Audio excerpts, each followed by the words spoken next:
afternoon, good evening, everyone.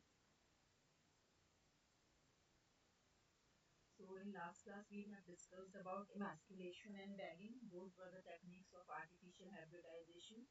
Today, we are going to discuss about the agents of pollination in case of maize and sweet pea. So, when we talk about the pollination in sweet pea, it takes place with the help of the mechanism which is called as lever mechanism. As we know, in case of sweet pea, we have three types of petals. In these three types of petals, first we will be having the long petal which you have seen here. This is called as standard. Now these two smaller petals which you can see in the diagram, which is on side of the standard, is called as the wings. We draw our diagram this way only. So these are called as the wing petals, and at the base you will find two smaller petals which are joined together, or these are gamopetals. So this is 1 plus 2 arrangement, and in this mechanism, when insect is traveling from one flower to another, they are sitting on the large standard petal or rhizome and pressing its long, you can say, hypophysis into the style for getting the nectar, or they may be getting the nectar from the base of the thalamus or base of the flower which is having the nectarines. So it will be absorbing the nutrients or sucking up the nutrients from there.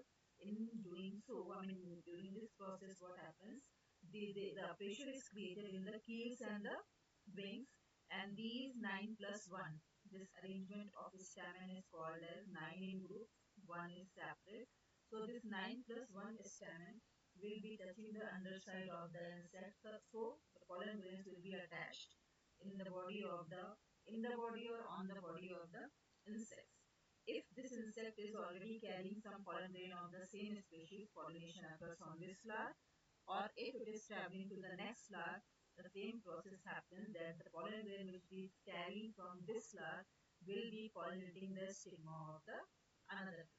So in this way, cross pollination takes place in pea plant by the lever mechanism. The spelling is LEVER, lever mechanism, in case of pea plant. Now we have to discuss the pollination mechanism in the corn, that is maize.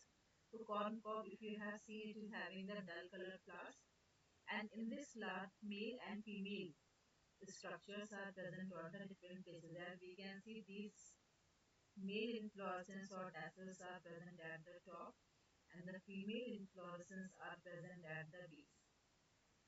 So here chances are there that these hanging stamens are releasing pollen grains with the slightly blowing wind, which may be traveling from one branch to other and transferring the pollen grains to these styles, beautiful silky style-like structure is coming out from the female corn cob-like structure, female flower. So it will be trapping, or you can say receiving, the pollen grains from the plant. But the fact is this, in this corn or maize plant, maturation timing is different in male and female flowers. So you see, the male flowers mature earlier than the female flowers. So most of the chances are there that there will be a cross pollination, because if dichogamy is there, then chances of maturation, and or you can say chances of self pollination is very rare. Now, with this, the topic of pollination is over. Now we are proceeding to the next topic, that is fertilization. Let's complete this statement which is given here. The question number 1 is given: pollination is the process of transfer of what? Transfer of pollen grains from anther to stigma. The two kinds of pollinations are, that is called as self-pollination, and what is next? That is cross-pollination.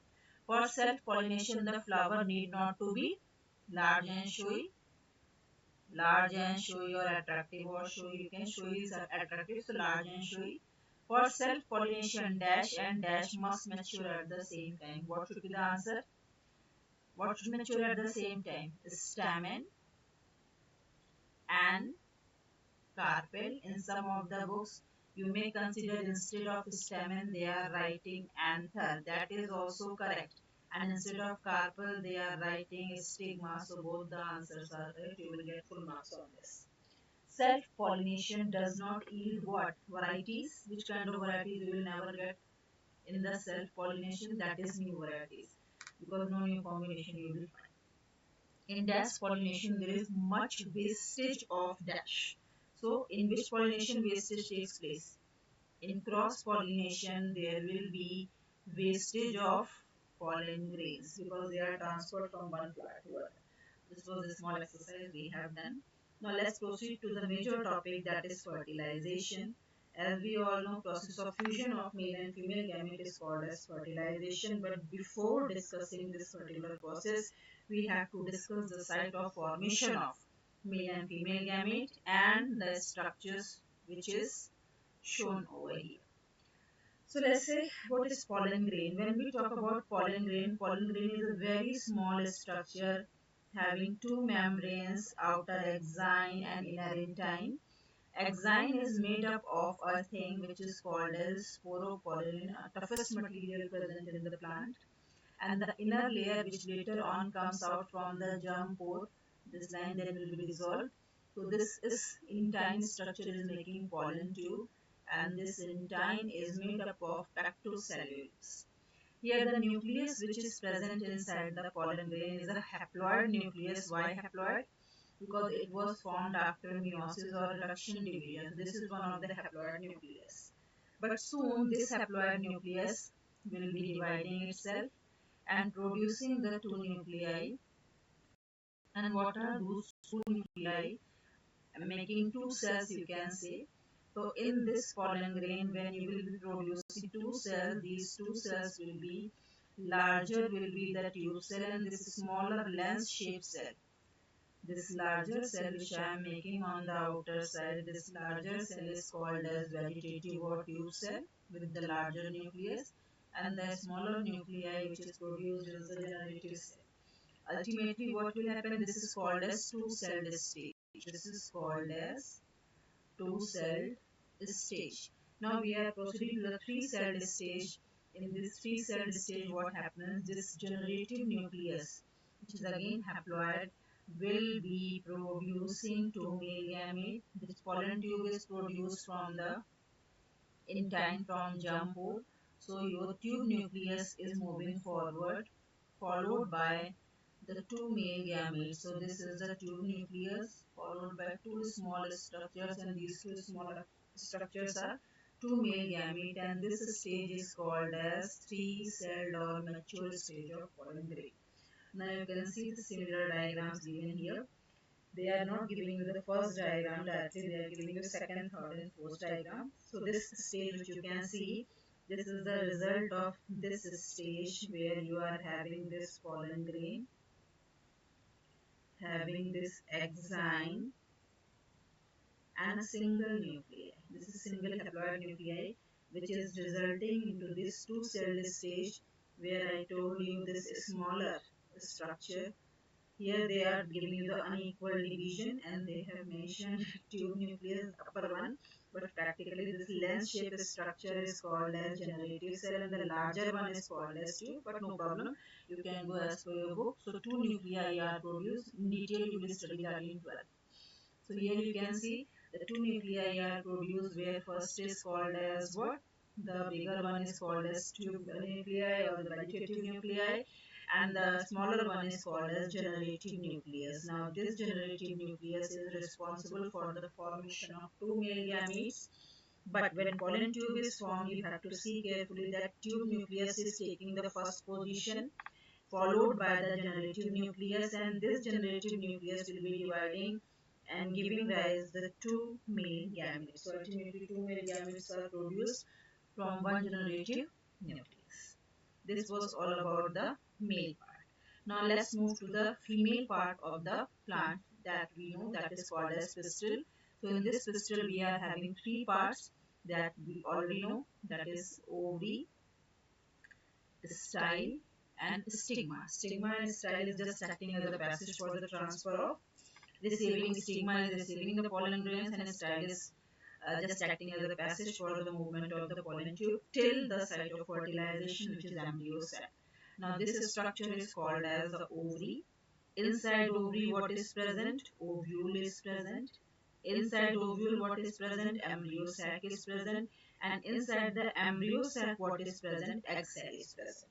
So this is the complete structure where we have to focus in, and this is the egg cell. So pollen tube has to reach till here. Now what is the detailed structure of the ovule? I am trying to give to you. Already it is given here that the membranes of the ovule, if you are drawing the membranes of the ovule, I will be having the diagram of the pollen grain, and at the same place I will be giving you the diagram of the ovule. Let's see what are the structures that will be more clear to you. So ovule usually consists of two membranes, and these two membranes are called as integuments, outer and inner. So outer integument is what? Outer integument is, just a minute. Outer integument and inner integument are making the boundary of the ovule. So when we discuss about ovule, this ovule you can draw in this way also. The outer integument, the inner integument, this is closed end which is called as chalaza. This is the stalk of the ovule which is called as funicle, and these two integuments are there. So they are just giving you the circular structure, but integument is like this. This is the outer integument and this is inner integument. Now inside this upper portion where it is locked, consisting of some of the cells, and the cells of the ovule are basically called as nucellus, which is given here, the diagram. So nucellus is nothing else but the cellular component of the ovule, which you can draw in this way, honeycomb-like structure. Then micropyle is the mouth of the ovule. So this opening which you can see here, this opening can be called as micropyle, whereas this closed end or head of ovule is called as chalaza, which is not mentioned here. Now inside ovule what is present I already discussed. The ovule consists of another structure which is called as embryo sac. Now this embryo sac is 7-celled 8-nucleated, which is having 3 polar nuclei at the top, 3 antipodals at the top, 2 dotted structure or 2 polar nuclei in the center, and at the base you will be having the egg cell followed by on either side with the synergid. So what exactly happens at the time of pollination? Now it could be clear to you. Let me discuss once again the structure of the ovule with you all. Like first we are discussing about the integument, which is not mentioned, it is mentioned here. The first thing we have discussed, that is the integument. Now after integument we are having two structure. One is called as micropyle. Let me take the dark color. So this is first structure which we have already discussed, that is integument. Second structure we are taking, that is micropyle. The mouth of the ovule is micropyle. Third we have discussed nucellus, that is the cellular component of the cellular and diploid component of the ovule. Then we are moving to the next structure which is present inside the ovule, and that structure is called as embryo sac number 4. This embryo sac consists of 7 cells and 8 nucleus. This is called as 7-celled 8 nucleated structure. So we are having 1, 2, 3, 4, 5, 6, 7 cells, but in the central cell you will be having 2 nuclei. That's why it is 7-celled 8 nucleated. So what are those cells? Let's see once again. When we talk about antipodals, those are 3 labeled over here. Number 5 is 3 antipodals. Number 6 is 2 synergids on either side of egg. Number 7 is your egg. And these 2 polar nuclei present in the center, ultimately these 2 polar nuclei of the cell will fuse together, and then it will be termed as secondary nucleus, which is diploid in nature. Now we can discuss about the process of fertilization. Hope this diagram is clear to you all.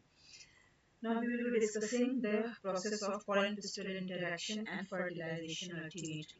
So in this diagram, if you can see, first of all, first step start with the transfer of pollen grain at 2-celled or 3-celled stage at the stigma. So if pollen grain is of compatible type, it will germinate. If it is non-compatible of different species, it will be removed. Suppose this is compatible pollen grain, so it will be germinating and tube nucleus will keep on pushing the pollen tube which grows down as all along the length of the style and reaching to the ovule.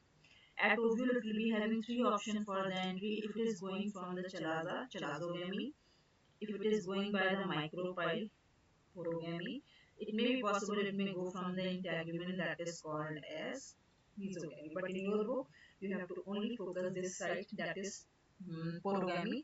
Through the micropyle, you can see pollen tube is entering.